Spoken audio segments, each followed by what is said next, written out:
อยู่ส้มตูอายนี่บ่เอาน้องอยากคืนมาการด่าน้องอย่าห้องให้สวัสดีบ่ให้อภัยอยากไปทางใด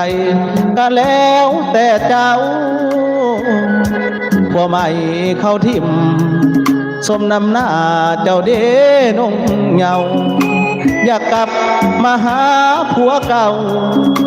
นงเหงาสั่งหน้าบ่อายอย่ามาขอคืนบ่อ่อนบ่ยอมกะยาถึงน้องแต่งคันสมมาแต่อายนี่นายังบ่พอใจ